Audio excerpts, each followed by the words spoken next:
안녕하세요. 세무법인 스타트엑스의 윤현웅 대표 세무사입니다. 이번 시간에는 그 임직원의 진료비 할인 처리에 대해서 한번 간단하게 말씀을 드릴 건데요.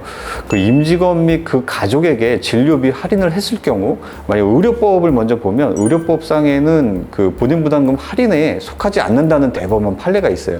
이 판례를 잠깐 읽어봤는데 이게 영리 목적으로 그렇게 한 게 아니다.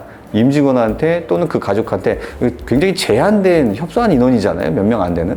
예를 들어서 할인을 하면 환자를 많이 유인 또는 알선하는 행위에 속한다. 뭐 이런 걸로 해서 의료법 위반이다 라고 얘기를 하는 건데, 실제로 직원이 예를 들어서 20명인데 20명을 유인을 하기 위해서 본인 부담을 할인했다. 그거는 조금 말이 맞지 않는다라고 해서 이제 대법원 판례 보면 의료법상 본인 부담금 할인액에 속하지 않는다. 따라서 의료법 위반이 아니다. 임직원한테 할인을 해줬다고 해서 이런 게 나오고요.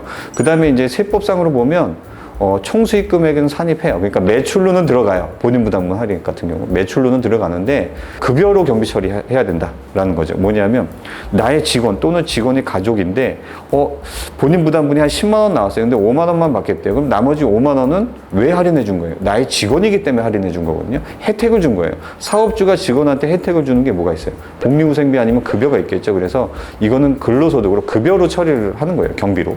사업주한테는 경비고 직원한테는 돈을 받지는 않았지만 할인을 받았잖아요. 그만큼 근로소득에 좀 더 올라갑니다. 그래서 급여를 처리해야 된다. 이렇게 나온 거고요.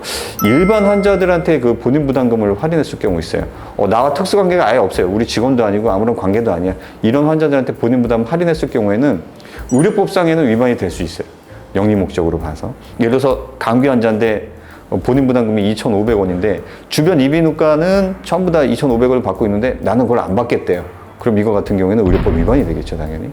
그 세법상으로는 또 이게 반대예요. 따로따로 노는데 총수익 금액이 아닙니다. 의료법과 좀 상충이 되죠. 그래서 저희가 실무에서는 어떻게 처리를 하냐면 수익 금액으로 일단 잡아요. 왜냐하면 의료법 위반이기 때문에. 그래서 수익 금액으로 잡고 본인 부담금 할인에 대해서는 잡손실이라든지 아니면 기타 경비를 이렇게 처리를 하는 게 일반적으로 실무에서 그렇게 하는 방법입니다.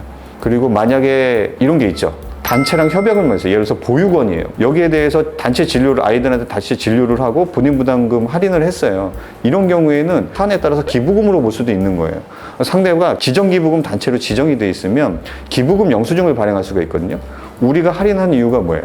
기부행위거든요. 이것도 일종의. 그래서 기부금 처리도 가능하다는 그런 어떤 질의 상담 내용도 있고요. 그 다음에 상대방이 사업과 관련된 특정이다라고 하면 접대비로도 처리할 수 있는 그런 방법이 있습니다. 이렇게 되고, 만약에 이게 보험 매출에 대한 본인 부담분 영역이었고, 만약에 비보험 진료다 그럴 경우에는 특수관계자일 경우에는 이제 매출로 잡아야 되지만, 특수관계자 아닌 경우에는 그 비급여는 결국엔 협의에 의한 거잖아요. 그래서 전혀 문제가 없습니다. 할인 부분에 대해서 매출로 잡지 않습니다. 그런데 다만 세무조사 시에는 이런 건 있을 수 있겠죠.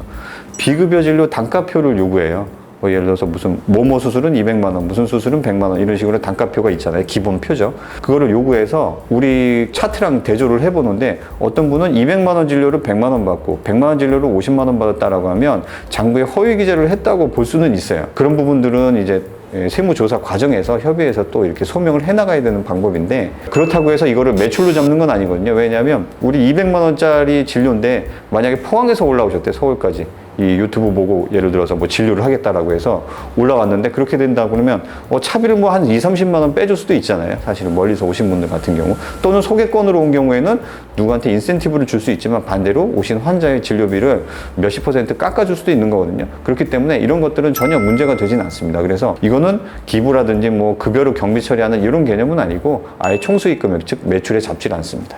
여기까지 하겠습니다. 감사합니다.